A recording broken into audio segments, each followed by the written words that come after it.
Welcome to the Grief Pod with Venetia Quick. This is a weekly podcast which looks at every aspect of something which has or will at some point affect us all.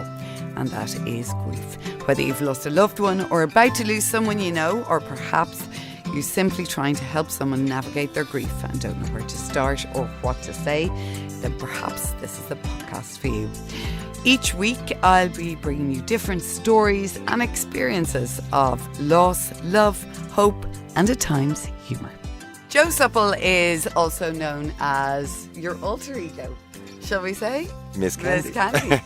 And over many years, you've raised thousands and thousands of euro and helped raise thousands of euro for the Dublin Rape Crisis Centre.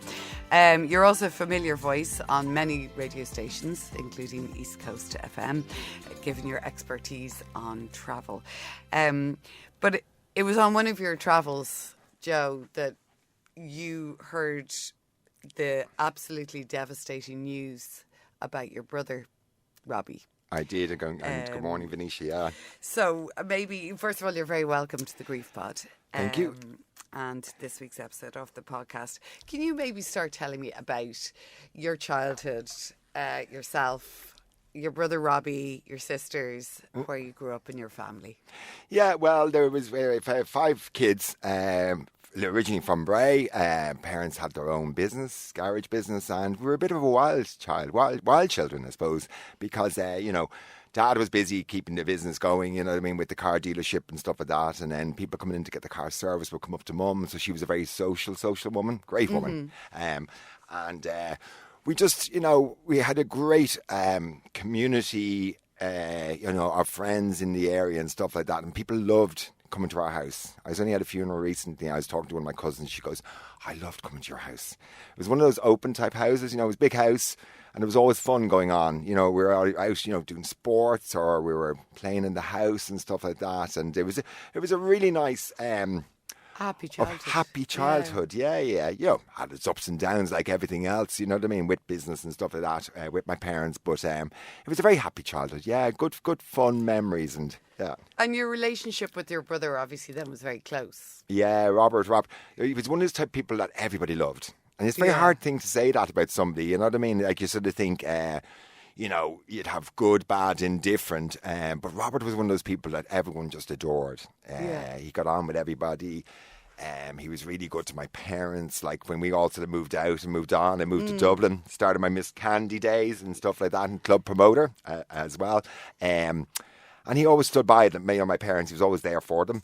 And when they made the decision then to sell up the garage and then eventually sold the family home and decided to move to West Cork, he decided to move down with them. So, wow. And what age was he at that point? He was 25. 25, yeah. And it was sort of like, obviously quite a, because it was Castletownbere. Castletownbere, So it was quite, like, your lives couldn't be more different, because you were up in Dublin at a time where things were really starting to get going, and sort of the nightclub scene, and you were creating your own new existence in one way. I was, and it was quite strange, because my dad was quite a strict father, and I thought he would have wouldn't been one of the ones that would have had the issue, me dressing up as a woman and obviously being gay as well, what I mean? But he was actually very cool about it all, what I mean? And I so much so, I remember one of my friends' father saying to me, your dad was talking about you're dressing up now as a woman and you're doing these shows and stuff, because I worked in the straight scene. It happened totally by accident, what I mean? And then suddenly I was catapulted into this, 500 people in a show and Break for the Border every Wednesday night. I couldn't believe, what I mean? That was my thing. Yeah. Because I didn't enjoy sort of working on the gay scene, what I mean, as such. So for me, it was just put the persona on, wig on, and then people say to me, and do you get enjoyment out of wearing this? I'm dying to get it off, get the gear off. Because it takes a long time to get ready, and it's get into the Silversteins, and you know what I mean. So so it was very different, like evolving at that. And then when my parents, as I said, made the decision to sell the house, and Robbie decided to move down with them, and I was going, where are they going to? Like, they are sort of nowhere down, miles away from everything. But I was very happy for them, and Robbie was delighted to go down as well. So that was sort of the start. That was really 95, I think, yeah. 95. Yeah, it was, because that was the time when everything was really starting to get going. And was that something you talked about with Robbie? That sort of move? Was that something that, the two of you talked about, or was it organic? Did he react as a sibling? Yeah, I think we all sort of, were sort of very happy for him because, as I said, he was such a really good person. He had a couple of girlfriends, up in around the Bray area and stuff like that. And I think he'd just sort of broken up with a girl a while. And it was a fresh start for him, you know what I mean? We all thought he's going to be really happy down there. And he's the type of person who would integrate anywhere. So we knew he was going to be good. And, selfishly, you're thinking, if, the parents, he's looking after them as well. You know what I mean? Like, I knew my parents loved it down there. They loved the people.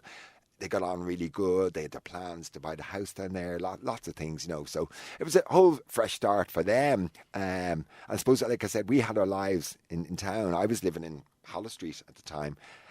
Behind the hospital there, and I loved town. In the young days, was the place. It was to exciting, but those were exciting years. Oh, big time! Because that was around the time I was sort of going out. Yeah, start seeing Martin and whatever, and it was Dublin was there was a buzz.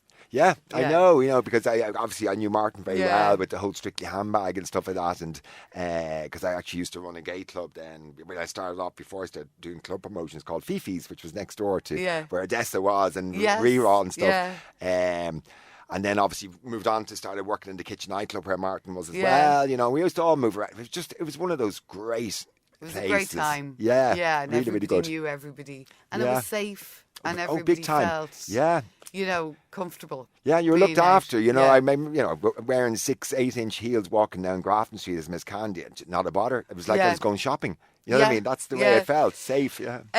So then Miss Candy brought you to Canada. It did. Yeah. There was a friend of mine at the time brought in these. He'd been over in Canada and he'd seen this drag act and he decided to bring it over to Temple Bar to do this.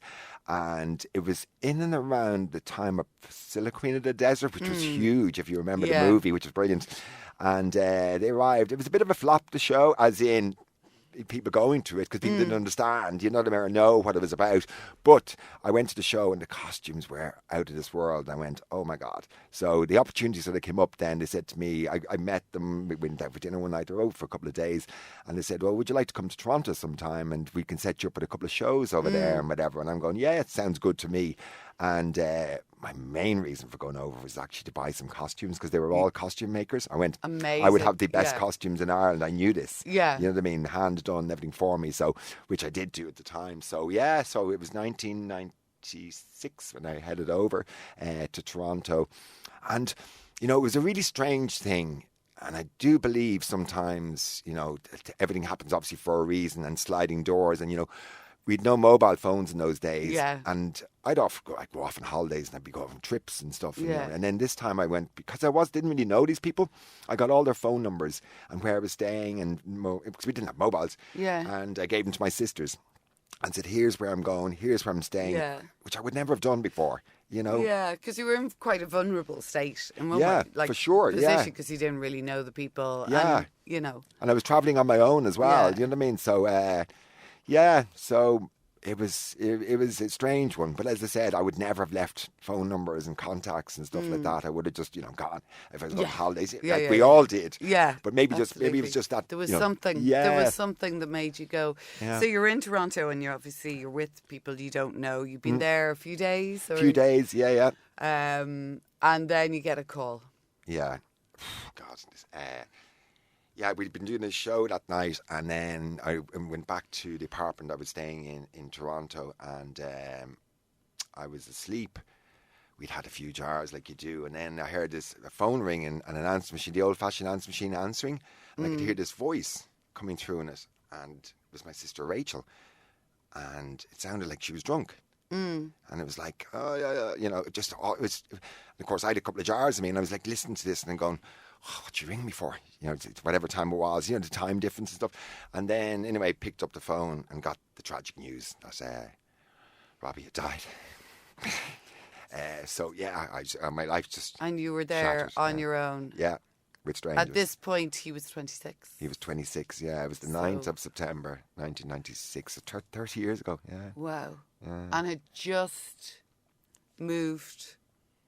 Just moved to Castletownbere, yeah. Wow. Yeah, and it was like very tragic because he started working as a fisherman and he loved that. My dad used to go down. My dad was a chief engineer on ships years ago, so he was very much into, you know, stuff. And anyway, he got a job as a fisherman. He used to go out and my dad used to drive him down and see him off, you know, and they come back. Wow. He just started seeing a girl, I think, as well down there and stuff like that. And anyway, this day that my dad went down to say goodbye to him, he was chatting to the skipper and he said, somebody want to get out now with a deck brush and give, you know, the fish oils, give that a good scrub now before you head off. And the skipper, typical, you know, sure, look, once we get out the salt water, wash it off, whatever.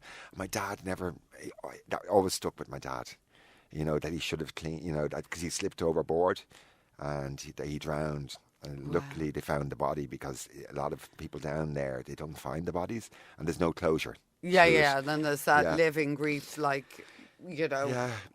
Ambiguous loss. Will they come back? Or will exactly. You know? Just not knowing. Yeah. So it was a normal day for him. It was something something fresh, something. Yeah, it was just him going out doing his job, fisherman, and he loved doing it. And you know, they'd made their plans for the weekend. My mum and dad had just bought a new house, and they're due to move into that as well. So there was a lot happening. Yeah, so it was just a normal day for them. You know, so. So you're in Canada and you get this call. And like if we go back to that time, it was, as you said, it was maybe the odd mobile phone, but not really. Maybe a pager if you were really cool. Probably, yeah. But there was no internet. There was no like, you know the way now you're practically at the airport. You can get to the airport before you even book your flight. Do you know what I mean? You can be at it on the way. Yeah. Then it was you make a call, you get in touch with a travel agent or an airline. Yeah. And on top of that, not necessarily a direct flight. No, there wasn't. I don't think there was a direct flight. I can't think back on it now, but I remember, you know, obviously talking to Rachel and then talking to my mum and dad, you know, the family, and I'm in Toronto and I'm trying to get home, and the agents are saying, oh, you have 3 days or something like that to get home. Or I think I couldn't get I just couldn't get a flight the way you would now. Yeah. You get an instant flight.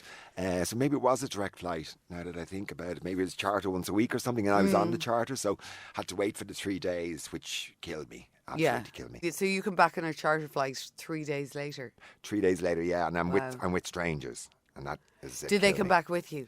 No, they lived in Toronto. They were Canadian. So they were there. Yeah.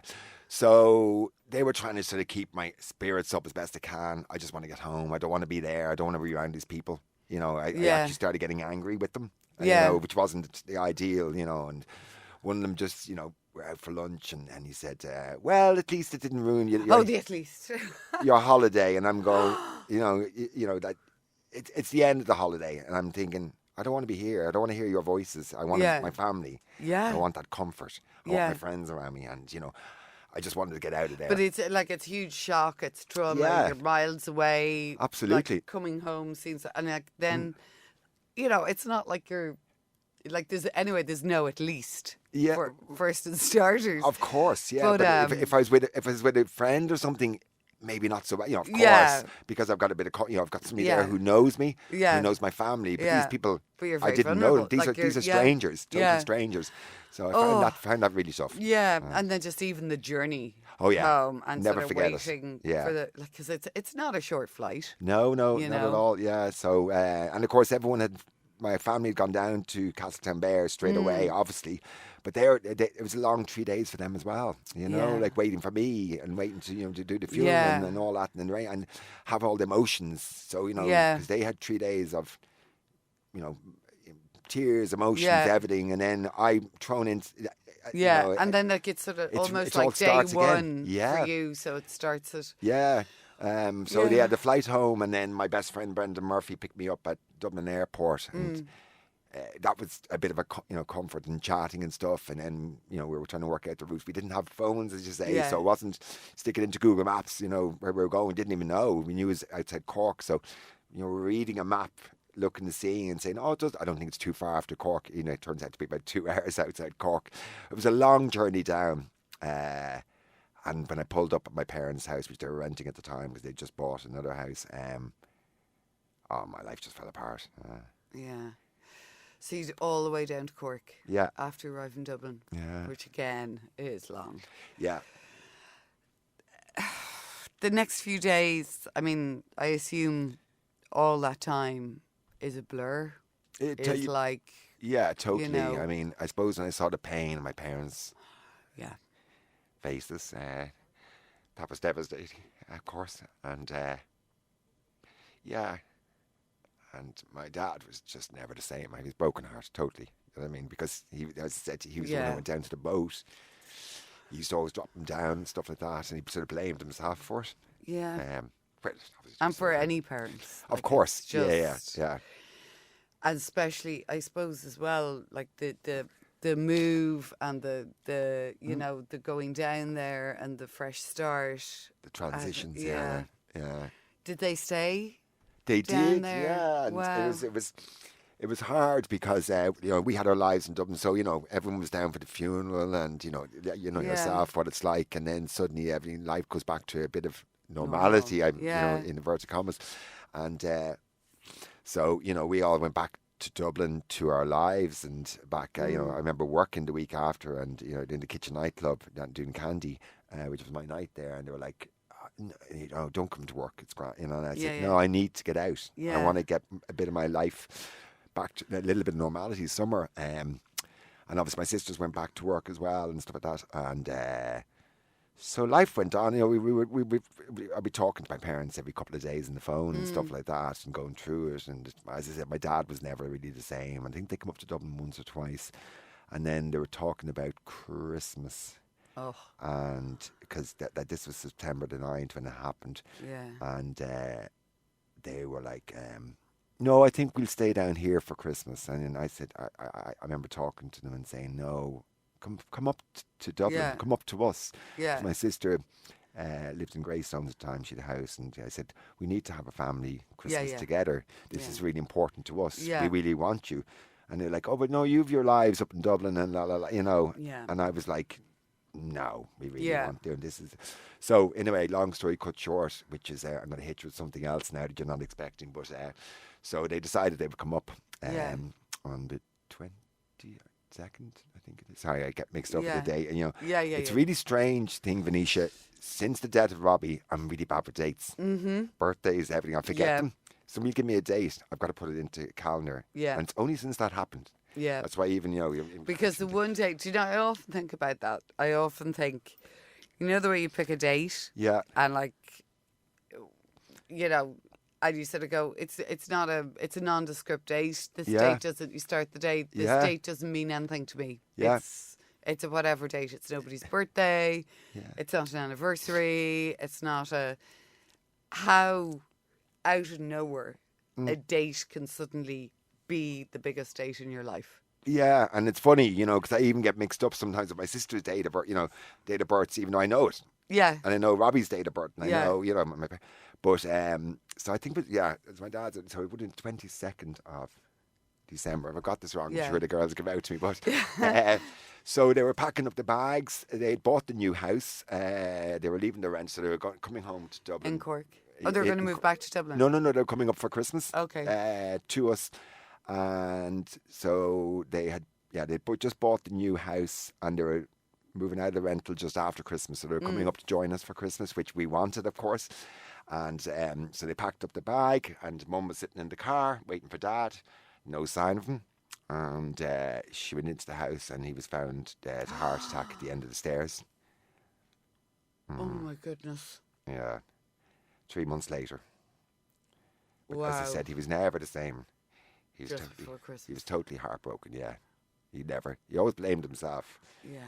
And even when we used to go down there and stuff, he was always just like, he would my father wasn't a crier. Yeah. He wasn't a very emotional person. Yeah. He was quite a cold person, actually, sometimes, you know what I mean? But every That time does it all, he would see us when we went down as kids, as well as children, he'd cry unconsolably when he saw us. Yeah, so that was really tough. Wow. Yeah, so not quite the No. already was going to be a bad Christmas, and Yeah. then Yeah, and absolutely. just before Just it's before just. Christmas, I mean, yeah. so that's now. Is Christmas even a thing for you guys? Not really. for Well, your we mum? celebrate it, you know what I mean? But In a very, it's, we have to mark the day sort of way, or I suppose it's just as a family getting together Yeah. more than anything. But yeah, for years it meant nothing. You know, it was just pure devastation. And then having my mum up then for Christmas, you know, and then just everything. Yeah. That's actually more of a blur, to be Yeah. honest. That sort of that time. and especially, like I remember losing my granny just before Christmas, and you have to wait because Yeah. it's it's a busy time of year, Of and course, yeah. so you've got that then on top. You have to wait Yeah. till after Christmas, and you have to there's so much. For you, I guess as well, like you lost your brother, which is huge. Did you find it difficult to grieve your dad in the same way? Because you just lost your brother, you were still grieving your brother, and then Yes. there's this new grief. Yes, yeah, very Was much that so. a different sort of grief? Yes, well, I suppose the natural progression of things is that, your parents die first, and Yeah. then, you know what I mean? So, and of course, Robbie's loss was just so tragic and so instantaneous, you know what I mean? Where, I'm not saying my dad, but it was combined into it, and it was just like, God, this is just unbelievable how Yeah. this could happen. Just think about your poor mum here. Yeah, Wow. yeah, she was pretty. Well, of course, she was devastated. You Yeah. know what I mean? Sitting in the car and going in and find him at the end of the stairs. You know what I mean? I still have that vision of that. Yeah, it was a very tough Christmas for us all, obviously, and for Mum. And then she went back down to West Cork, and we were trying to plan and do, what are we going to do now? It just because them living down there and living their lives out would have been Together. together. Yeah. Well, and also Robbie would have lived there, and Yeah. he was the one looking after them. Not Yeah. that they need looking after, but the latter years with parents, Yeah. he was the one That sort was of the keeping plan, these the together. forward Yeah, plan and was- that was yeah. his. That's his life, but so. Yeah, and then the girls, my sisters, went away on holidays in January, and I got a call then, to say that Mum had kind of been rushed into hospital. So here we go. This is the following January. This is a month later, literally a month after my father's funeral, and I was like, oh my God. So she ended up in ICU, and there was a few problems and difficulties and stuff, and anyway, she pulled through, thank God. And I was down in the hospital, and I remember talking to her and said, look, you come to Dublin and live with me in my apartment. Yeah. This is it. And she went, this if she was recovering. She said, absolutely not. Yeah. She said, I've got brilliant friends down here. Yeah. You're young. You've got your life to live. Yeah. Go and live it Yeah. to the fullest. And I was like, and it's that, and it would have never worked out. Me living with my Yeah, mum. yeah. She used to drive me mad, and she used to come up and stay Yeah. with me. You know what I mean? But we had good fun times Yeah. together. Yeah. So, But yeah. it's the worry, and like I think Yeah. there is this thing a lot of people talk about is when somebody, when you lose somebody particularly very close to you, Yeah. and sort of suddenly, or who's been sick, you think that the minute somebody has something, you automatically go into Oh, that's own. they're dying, oh they're not well, and this is it, and whatever. Yeah, very, very know. much so. But you know what? I have to say, the people in Castletownbere, the friends my mum had, were absolutely incredible. I'm still friends with them now. Yeah. I go down and visit the graves and stuff like that. And it's the most beautiful setting where they are. You're looking onto the ocean, and I'm standing in the graveyard, and I feel a lot of peace there when I go and visit the graves. And people were just amazing down there. And because of Robbie's death, we went down and did a fundraiser for the RNLI down there. Rebecca Storm, the singer, came down, gave up her time. A very good friend of mine, came down and did a concert down there.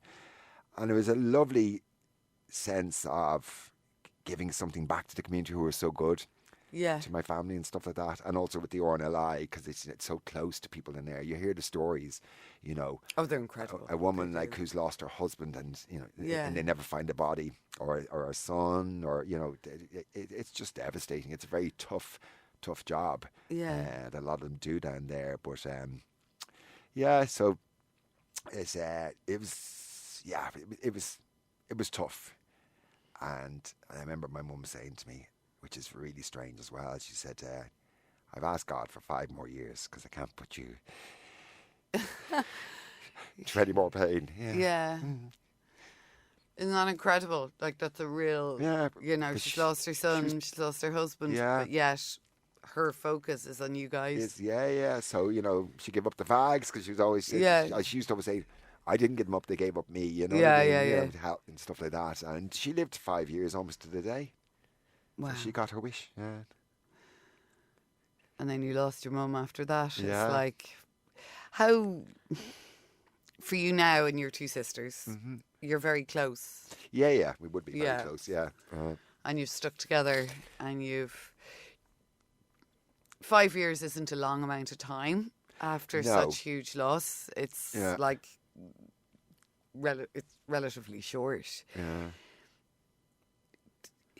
How has that changed you? How is that, because that is, I'm thinking how with those 3 deaths in quick succession of your immediate family, how you move forward, how you keep going, how you go, because you have, like, you travel the world and,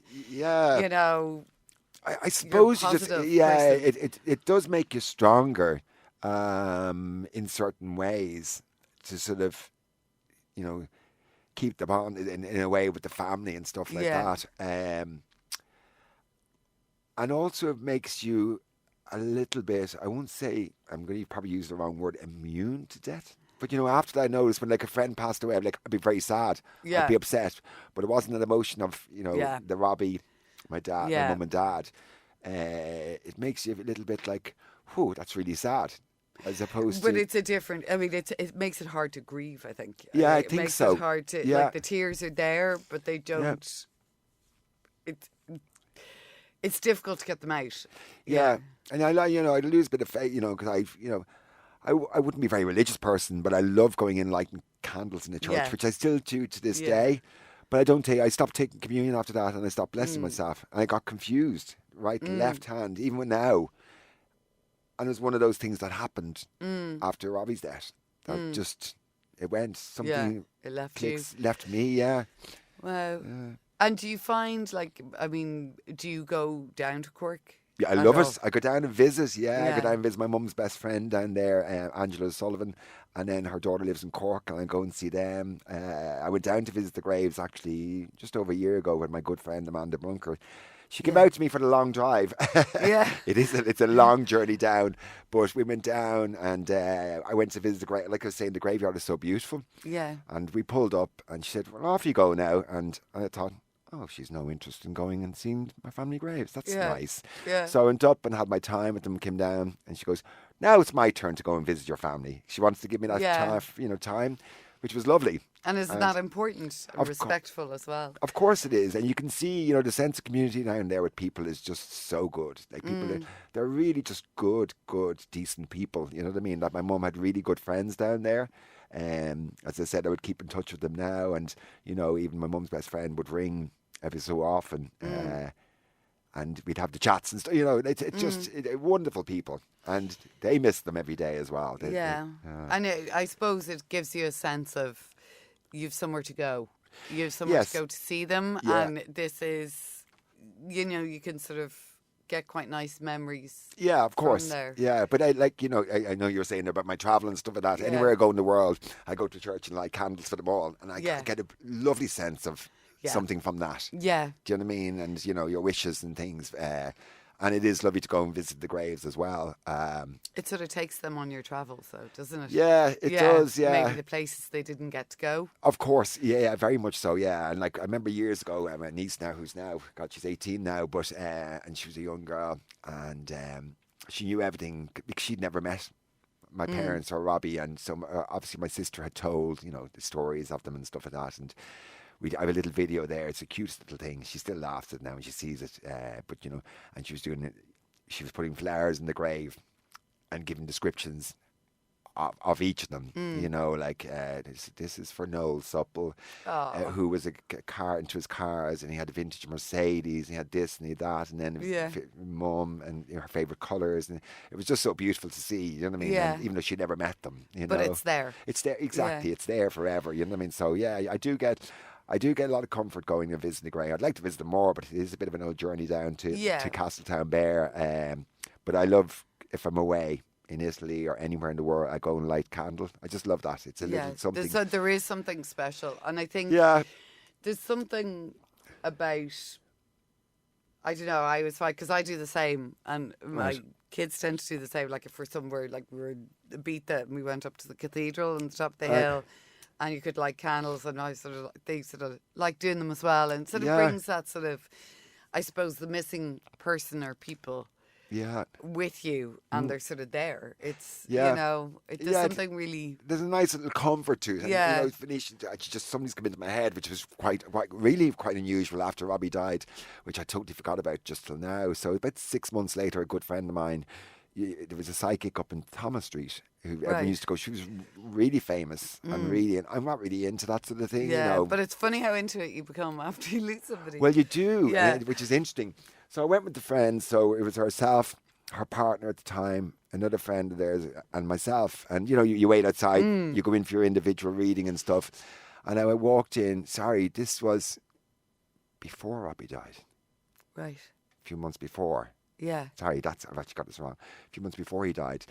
And they all got their readings out to the car. I went into the reading and I sat down, and the lady looked at me and she said, oh, sorry, I don't do reading for men. And I walked out. I said, sorry. I said, oh, sorry, but you're my friend. She said, I don't do reading for men. Sorry about that. And I walked out and I went to my friend and I said, He said, but she did Dave. You know, she's done. So I don't know whether she saw something. Of course. Yeah.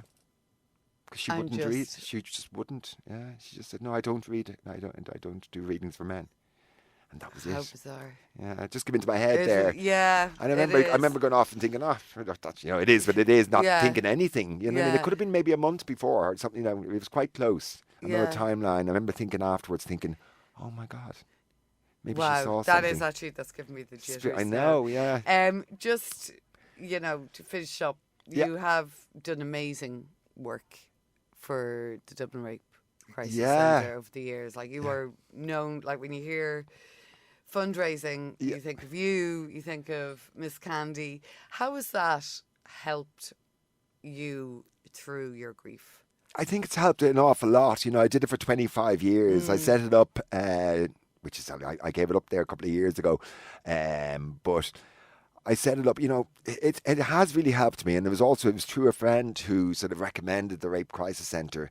And, you know, the Rape Crisis Centre, it would have been like 27, 28 years ago, nobody talked about it. It was taboo. And now it's there the whole time with all these big high-profile cases. You can't get but also, you know, with the Rape Crisis Centre, people supported it. Like, you know, I knew a lot of wealthy businessmen, and they'd say, oh, when's your lunch on? I'd say, you know, back in the day of the pound, and they'd say, how much do you need? Sponsorship. And I'd say, and on the Monday, so I'd meet them in Ladies Bordello on a Friday. On the Monday, £5,000 would be transferred to the Rape Crisis Centre to pay for the event. And I'd say, oh, do you want, you know, your name is... No. Wow. It was strange because nobody talked about it. You know, nobody wants, like, why is he giving this money? Is it because of a guilt? No. He was just, you know, for me, for the charity. But it raised $2.5 million over 25 years. And it gave huge, like, we had... And the support. Oh, we had made, like, I brought on sponsors like Etihad Airways, Virgin Atlantic, who didn't even fly from Ireland, you know, because of my travel connections. Shiseido, the skincare. We had the best goodie bag, the support. Charlotte Bradshaw, Dylan Bradshaw's wife, came on board and did all the goodie bags, and just this, it was sold out year to year. And it turned from a really small lunch into something like really big. Like Rebecca Storm used to perform in it every year, Paul Harrington and the band at the end.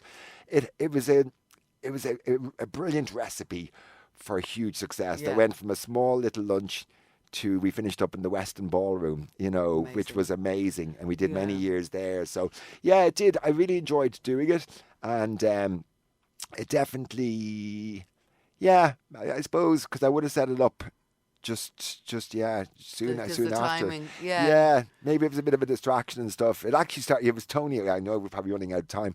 It was Tony and Guy hairdressers. They asked me to come in. They were doing the charity something on a Sunday, and they wanted me to do receptionist, as Candy, and I said, yeah, I was to support, and that's where it sort of started. The idea came up for doing the lunch then, and I just thought, and there was also Cindy Cafola, you probably know, she used to get me to do the ladies' lunches in the Stampa, so that. The idea sort of came together of me doing my own one and doing it for a good charity. So and it's done incredible things. And I thoroughly enjoyed it. Those days were funny old days. Of the performing and stuff like that. You know what I mean? And would I be able to do it now? Probably not. the frocks well, need the to be heels get us all in the end. Oh, they do for sure. Joe, thank you so much. And for thank you, telling Venetia, your story because it's, I know it's incredibly painful to talk about it is. and, emotional, obviously, and just everything together. So thank you for coming on. Thank you so much, Venetia. Thank you. Thank you for listening to this episode of The Grief Pod with Venetia Quick. You can listen on SoundCloud or wherever you get your podcasts. We also have an online community on Facebook, The Grief Pod, or on Instagram @GriefPod Series.